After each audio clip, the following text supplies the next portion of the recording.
À la réponse de Vladimir Poutine suite à l'appel au soulèvement du patron de la milice Wagner, Yevgeny Prigojine. Le président russe l'accuse de trahison. Pour lui, c'est un coup de couteau dans le dos. Vladimir Poutine promet une réponse implacable. On l'écoute.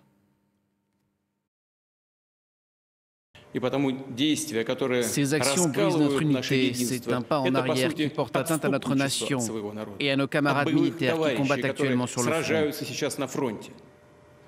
C'est un coup de poignard dans le dos. Nos héros qui libéraient les territoires du Donbass, qui se sont battus et ont donné leur vie à la Russie, à l'unité du monde russe, leur nom et leur gloire ont été trahis par ceux qui ont tenté d'organiser cette mutinerie, ceux qui poussent le pays à l'anarchie et au meurtre de nos frères. C'est un coup porté à la Russie, à notre nation. Notre réponse à une telle menace sera très dure. Et pour commenter ces déclarations de Vladimir Poutine, nous retrouvons Elena Voloshin, notre ancienne correspondante à Moscou, spécialiste de la Russie. Bonjour Elena, pour commencer, quelle analyse faites-vous des réponses de Vladimir Poutine à cette situation aujourd'hui en Russie? La prise de parole du maître du Kremlin était attendue. Oui, bonjour Philomé. Alors d'abord, elle était attendue, elle est arrivée en retard, elle n'a duré que 5 minutes. Je pense que Vladimir Poutine est en train d'essayer de garder la situation en main, de garder le contrôle. J'ai entendu ce matin des analystes russes dire qu'il est probablement déjà retranché quelque part dans un bunker et à l'abri. Je pense que Vladimir Poutine, à ce stade, est extrêmement inquiet. Évidemment, on le serait à moins. On a entendu hier Yevgeny Prigojine laisser en quelque sorte une porte de sortie à Vladimir Poutine dans cette toute première vidéo de 30 minutes qu'il a publiée et qui annonçait les événements qui allaient venir.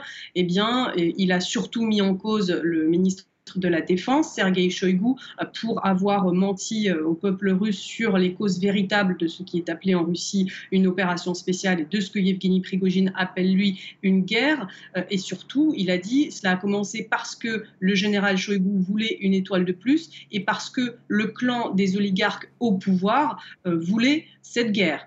Par clan des oligarques au pouvoir, il entendait clairement Vladimir Poutine et le premier cercle qu'on appelle le cercle pétersbourgeois des oligarques qu'il a porté au pouvoir et qui sont un peu aussi les dirigeants de l'ombre du pays, entendait par là qu'il met en cause Vladimir Poutine, mais pas jusqu'au bout. C'est-à-dire que la principale offensive de Yevgeny Prigojine, elle se fait contre Sergueï Shoïgu et contre le chef d'état-major Valéry Gerasimov. Ce n'est absolument pas clair.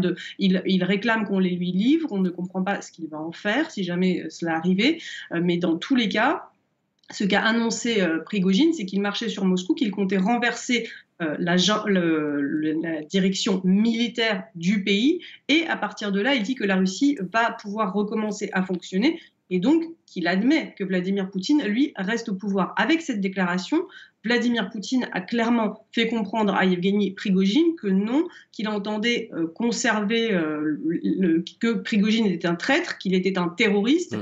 Il a appelé les hommes à ne pas le rejoindre, les soldats, comme Prigojine a demandé à ce qu'ils le rejoignent.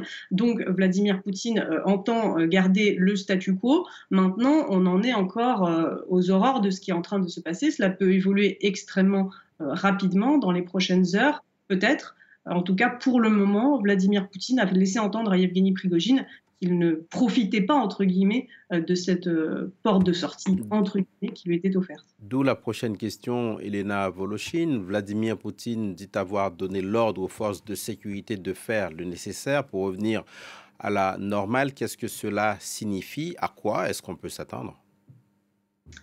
Alors, on peut s'attendre à 2 scénarios.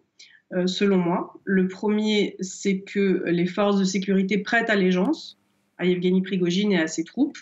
Et en cela, il y aura donc ensuite des négociations pour savoir quel sera le statut de Prigojine, puisque pour le moment, en tout cas, Vladimir Poutine a dit que c'était un terroriste, et aussi Vladimir Poutine a dit qu'il y avait une menace mortelle contre le pays, contre le peuple russe, entendez là, contre son régime. Donc le régime de Vladimir Poutine, clairement, là, peut tomber.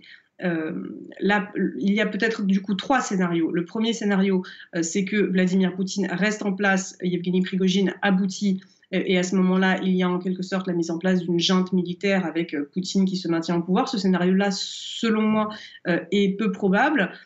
Ensuite, le scénario d'une confrontation armée, tout simplement. Il peut y avoir des scènes de combat dans Moscou très vite, puisque l'armée s'est déployée déjà dans la capitale russe et autour de la capitale russe. Et donc, il peut y avoir une confrontation armée avec les hommes de Wagner. Et le troisième scénario, c'est que Vladimir Poutine, tout simplement, ne parvient pas à se maintenir au pouvoir. C'est encore un peu confus, donc c'est difficile ce sont des pronostics vraiment à chaud. Si on regarde le putsch de 91, c'est quelque chose qui a duré 3 jours. Si on regarde ce qui s'est passé à Rostov cette nuit, où très tôt le matin, Yevgeny Prigojine est entré. Et le commandement militaire local, on le voit en ce moment sur ces images, le vice-ministre de la Défense, Younoussbek Yevkourov, et un autre général que j'ai cru reconnaître sur ces images, voilà, il est en train de parler à Prigojine en ce moment même. Eh bien, ce général, il avait appelé auparavant à maintenir allégeance à Vladimir Poutine. Ils se sont rendus. Donc, cela peut aller aussi très vite. Elena, très concrètement, est-ce qu'on est en train d'assister de la part de Yevgeny Prigojine à un coup d'État, une tentative en tout cas de putsch en Russie? Tout ce que je viens de décrire, oui, tout à fait, Philomé, en tout cas, c'est un coup d'État militaire. Cela, aussi incroyable que cela puisse paraître lorsqu'on le dit, je ne vois pas comment l'appeler autrement. Merci beaucoup, Elena Volochine, spécialiste de la Russie pour France 24, ancienne correspondante de la chaîne à Moscou. Merci beaucoup.